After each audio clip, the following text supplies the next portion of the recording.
Picture this. You're told one man sits at the top of a country's power structure, and somewhere in the background there's a network of organizations, property holdings, company stakes, and charitable foundations that can shape an entire economy. Not just influence it, shape it. Now here's the hook. How do you even talk about the personal finances of a supreme leader when the system around him is designed to be opaque, when official disclosures are limited, and when the line between state, religion, and business is blurred on purpose? Today, we're going to unpack the personal finance story around Ali Khamenei, Iran's supreme leader from 1989 until his death in late February 2026. And we're going to do it in a way that's simple to follow and grounded in what reputable investigations and official statements have actually said. No wild math, no made-up net worth scoreboard, just a clear, practical breakdown of how wealth and financial power can work at the very top of a political system, and what everyday people can learn from it, without copying the politics and without glorifying anything. First, we have to be honest about something. When people say Ali Khamenei's personal finance, they often imagine a normal celebrity-style situation, like salary, investments, real estate, a personal portfolio. But for a supreme leader, the bigger story isn't a paycheck, it's control, oversight, influence, and access to institutions that hold assets. That matters because control over institutions can create financial power that looks like personal wealth to outsiders, even when it's technically not a personal bank account with his name on it. The most widely cited deep dive into this topic comes from a 2013 Reuters investigation. Reuters focused on an organization known in English as the Execution of Imam Khomeiни's Order, often shortened to ECO, and also referred to as Setad. According to Reuters, Setad was built on property seizures and management of assets that originally came from confiscated or unclaimed property after Iran's 1979 revolution, and over time it expanded into a huge network with stakes in companies and significant real estate. Reuters estimated the value of assets they could map to Setad at around $95 billion at that time, while also noting that the true value is hard to pinpoint because the organization's accounts are not transparent. Now, pause right here because this is where YouTube headlines often get sloppy. Reuters was not saying Ali Khamenei has $95 billion in his personal checking account. The more accurate interpretation is Reuters described a financial empire operating under the supreme leader's authority and used available evidence to estimate the scale of the assets connected to that empire. That distinction matters because control and ownership can be different, but both can translate into power. So what exactly is Setad in a way that makes sense to everyday viewers? Think of it like this. Imagine an institution that starts by managing a pile of properties and assets that were seized, disputed, or left behind. Then, over decades, it becomes a holding company-like structure. It has subsidiaries, it buys stakes in businesses, it holds real estate, and it sits in the middle of major deals. If that institution reports upward to the Supreme Leader's office, then the Supreme Leader's influence can reach into many sectors, even if it's not labeled as Ali's portfolio. And this connects to a broader concept in Iran's economy: large quasi-charitable foundations, often called bonyads. Many bonyads say they serve public or charitable missions, helping veterans, the poor, or funding religious projects. But many analysts and journalists describe them as opaque economic giants that can operate outside normal government oversight. Their finances are often difficult to audit publicly, and they can hold large assets, companies, and properties. Two names keep coming up in official U.S. government sanctions and in major reporting: ECO and Ostan Quds Rezavi, which is tied to the shrine complex in Mashhad and has major economic holdings.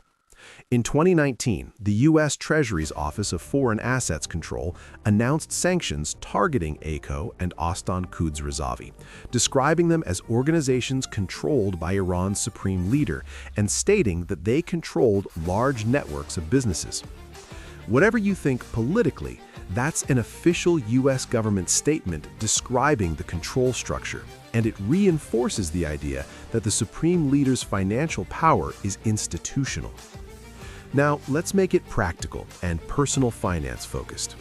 If you're a viewer trying to understand how does wealth work at the very top, There are three layers to keep in mind. Layer 1 is income, the basic idea of salary or stipends. For a supreme leader, that's not the main story, and public details are limited. Layer 2 is assets, properties, company stakes, land, cash flow producing businesses. This is where Setad and some bonyads become relevant, because these institutions are reported to hold assets and businesses, and their economic footprint can be enormous. Layer 3 is control. Who signs off? Who appoints leadership? Who sets direction? Who benefits politically from the cash flow and influence? In the real world, control can be worth more than direct ownership, because control decides where money goes, who gets contracts, and who gets rescued when times are hard.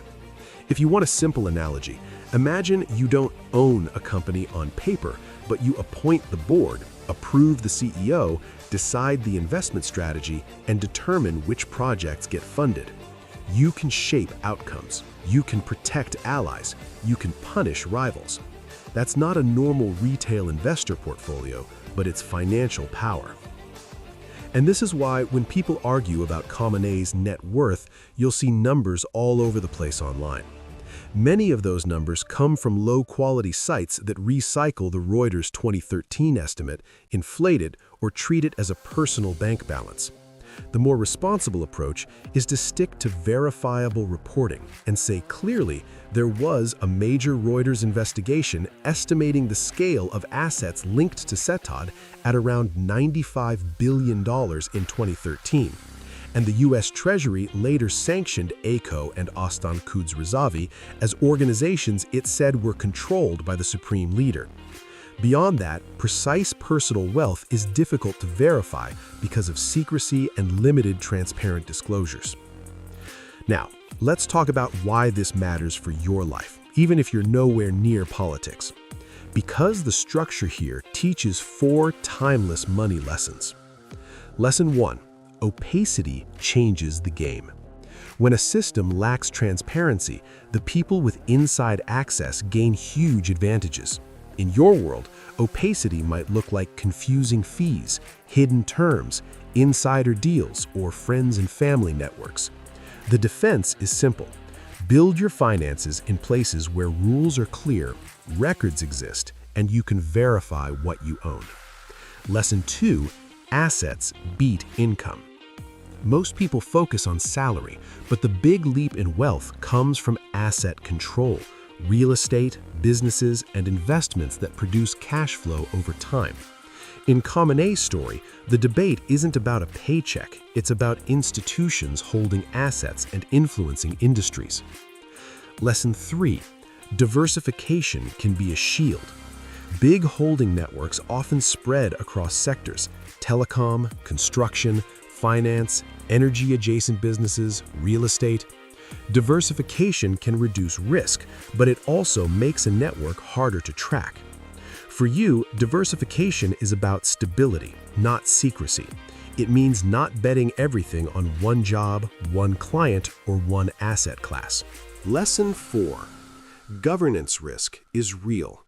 If your wealth depends on political protection, legal exceptions, or special access, it can grow fast, and it can also face sudden shocks, sanctions, asset freezes, or leadership transitions.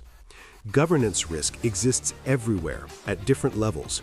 The personal takeaway is to avoid building your financial life on anything that could vanish overnight due to a single decision by a powerful institution. Now, before we move deeper, we need to address something viewers always ask. If these foundations are so big, where does the money go? There isn't one simple public ledger that shows every real going in and out, and that's the point. But here's what reporting and analysis often emphasize. These institutions can fund religious activities, social programs, patronage networks, and strategic priorities aligned with the leadership's goals. They can also own businesses that generate revenue the way any business does, through contracts, market share, and control of valuable property. And sometimes the public only notices these foundations when something dramatic happens. For example, the Associated Press reported on a deadly explosion at Iran's Shahid Raja'i port and said the blast site was tied to a terminal owned by Bunyad Mustazafan, described as a powerful foundation overseen by the supreme leader. Again, whether you're focused on economics or politics, it's another data point about how these foundations can be woven into key infrastructure and commerce. So when people say Ali Khamenei's personal finance, what they often mean is the financial architecture connected to the supreme leader's office, the organizations reported to be under that authority, and the economic leverage that comes from them. And now we're going to zoom in further, because the most interesting part isn't just how big, it's how it works, step by step, in a way you can understand, and in a way that keeps you watching, because the next part answers the question everyone is thinking, but few ask out loud. If a leader doesn't need to win elections like a normal politician, how does money help maintain control anyway? And what does that teach you about power, incentives, and financial systems? Let's keep going. And let's treat this like a personal finance case study, not a gossip session. Start with the idea of financial independence, but at a state level.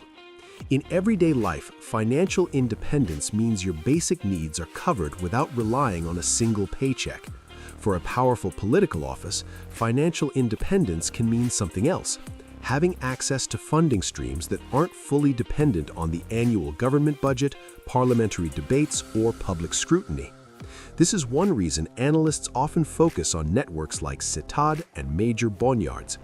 When large economic institutions sit outside the normal budget process, they can become a parallel financial system, supporting projects, allies, and priorities with less transparency. And from a purely mechanical point of view, that changes incentives. It can reduce the pressure to respond to public economic pain because power has its own resources. Now, to stay factual, we can't sit here and claim we know every detail of who got what, or that we've seen internal accounting. We haven't. Most outsiders haven't. But we can describe what credible reporting has established: that a Reuters investigation mapped a large asset network connected to Setad under the supreme leader's authority, and that the U.S. Treasury described ECO and Astan Kudlazovi as organizations controlled by the supreme leader when it sanctioned them. Those points are documented.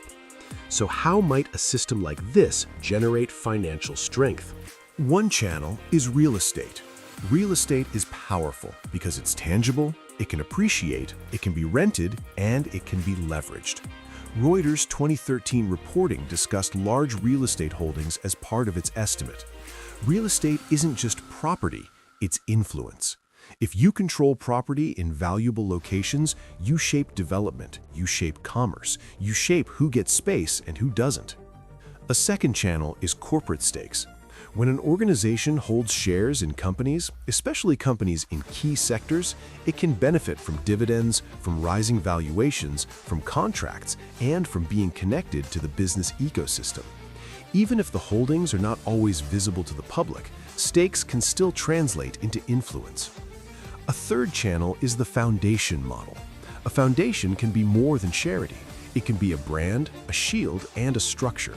It can justify ownership with a mission, it can build loyalty through donations and projects, and it can operate differently than a normal ministry. Again, in personal finance language, it's like using an entity structure.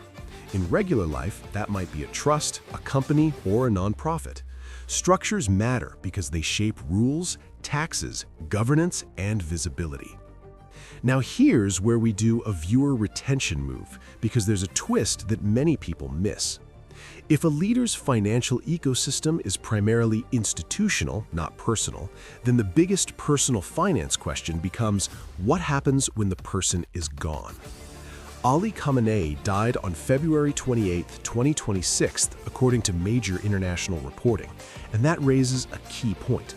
In systems built around institutions, the assets don't necessarily disappear, but control can shift, and that can change everything. Succession can create uncertainty. Power brokers compete, legal interpretations shift, alliances reset.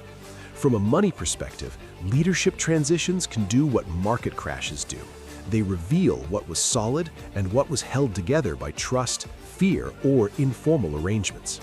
In Iran's case, formal rules say there are constitutional mechanisms around leadership succession, but many observers argue that real power dynamics often involve elite institutions, including the Revolutionary Guard, senior clerics, and political networks. That means the financial architecture linked to the supreme leader might remain, but the direction, priorities, and beneficiaries could change. Now bring this back to your life, because you can learn from this without being anywhere near geopolitics. This is the key person risk lesson. Key person risk is when your financial situation depends too much on one person's presence, your boss, your biggest client, one superstar employee, even you. If that person disappears, the system shakes. That's why smart businesses buy insurance, build process, and diversify revenue. That's why smart families build emergency funds, avoid overdependence on one income source, and document important financial information. If even a state-level system can face key person risk, imagine how real it is for the average household. Now let's talk about a topic viewers love: the difference between rich and powerful.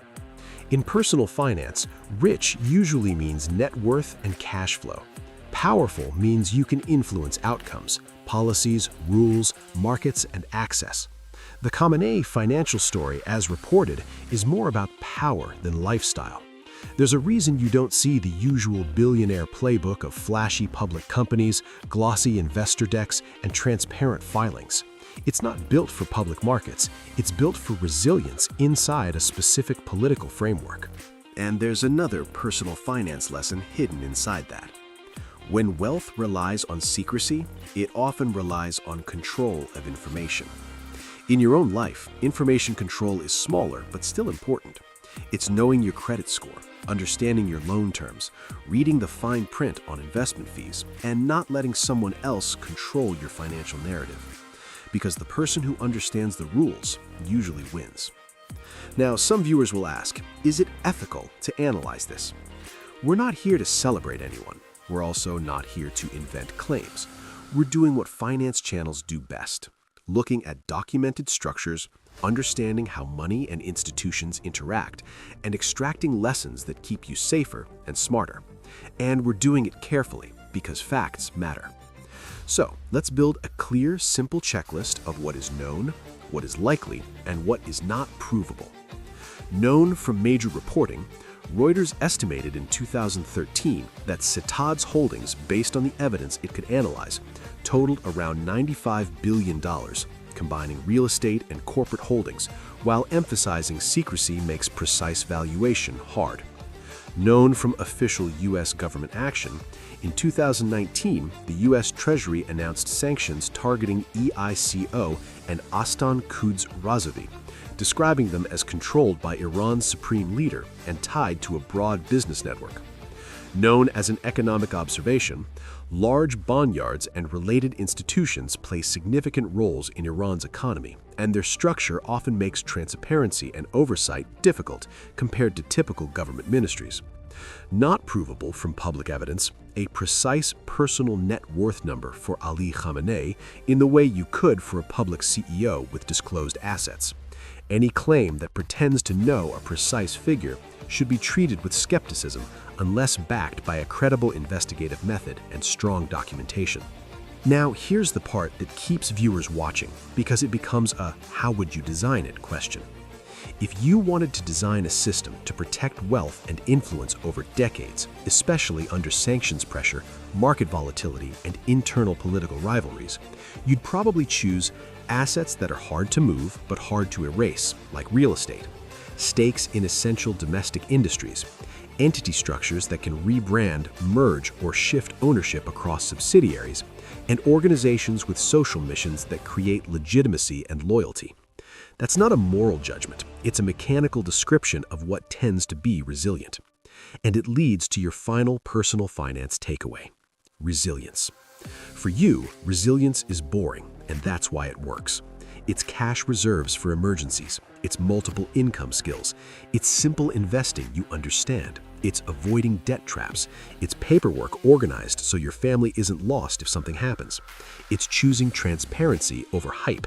And it's building a financial life that does not depend on one fragile assumption. So when someone asks, what was Ali Khamenei's personal finance? The most accurate answer is not a single number. It's a story about institutional control, asset networks, and financial power operating through organizations like Setad and major foundations. A story documented in major investigations and reinforced by official sanctions descriptions. And a story that reminds you in the clearest way possible. Money is not just what you earn, it's what you control, what you can access, and how resilient your system is when the world changes. And if you want a powerful next step after this video, don't chase sensational net worth headlines. Chase the habits that protect you. Track your spending, build your emergency buffer, learn the basics of investing, keep your financial life transparent, and design a system that can survive shocks. Because in the end, that's what real personal finance is. Survival first, freedom second, and peace of mind always.